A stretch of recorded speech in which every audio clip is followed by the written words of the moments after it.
Colin Guigan, IFLTV. Delighted to be joined by Richardson Hitchins. Richardson, we're here for Teo-Shakur, massive fight. How do you see that one going? Obviously I gotta back my brother Shakur. I think he's gonna go out there and show his greatness, show his craft, and it's gonna be a great night. You've always wanted that Teo fight. You and him have had a little bit of back and forth so many times. Does that still whet the appetite of Richardson Hitchins? Oh yeah, of course. Teo's a star, and he's the biggest star in the 140 division, and probably one of the biggest stars in the 140 and 147 division. Maybe 135 too. So he's even want to lose this fight, he'll still be a star, and he want to fight me. I want to fight him. So that's a fight we can make happen. So I have a question. Are you going to be on this card? We'll see. We'll see. Right now we have a lot of things in the works.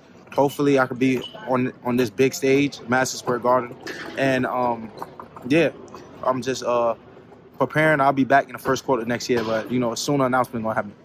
I spoke to Eddie Hearn, and he said that he is open to working with you again.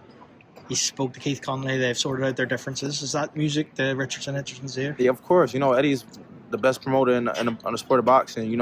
And we had our differences, and me and Eddie spoke, and like I said, great businessman. He helped change my life. So all I could do is just applaud him, and I can't say nothing bad about him. A lot of people say Jermaine Ortiz. He's been online talking. You've come out and said you haven't heard anything about it. Yeah. Where are we at with that? Actually, I'm just now started hearing his name, and like I said, I'm open to making a fight happen. So if we can come to a deal, we come to agreement, let's make it happen. There was a fellow Irishman, Sean McComb, at the weekend. He won in Monaco. Yeah, I've seen it.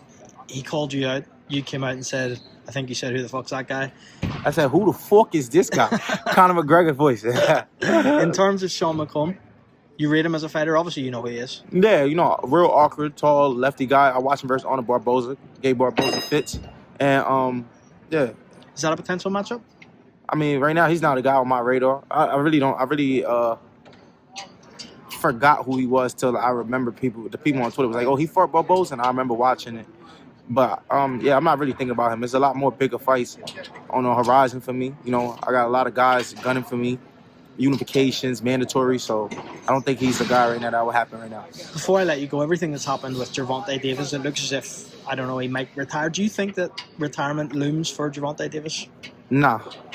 You think he'll be back? No, I think he'll be back. For sure, he'll be back. 100%. What makes you say that, Richardson? Obviously, you know him quite well. I know he's not as close as what you once were, but you just think that he still has that desire and drive in the sport? Yeah, of course. Boxing, boxing is something he knows, and boxing is something he's great at. So I see him coming right back to the ring. He said he got a knee injury, so once that knee injury is over with and he's back, he feel 100% again, he'll be back, Last one from me. Joshua, Jake Paul next week. How does that go? I don't know. I want to see a Jake Paul even survive. That's really what I want to see. So if he could survive, that would be kudos to him. But he should get knocked out. Richardson, appreciate your time as always. Yeah, Thank sure. you, bro.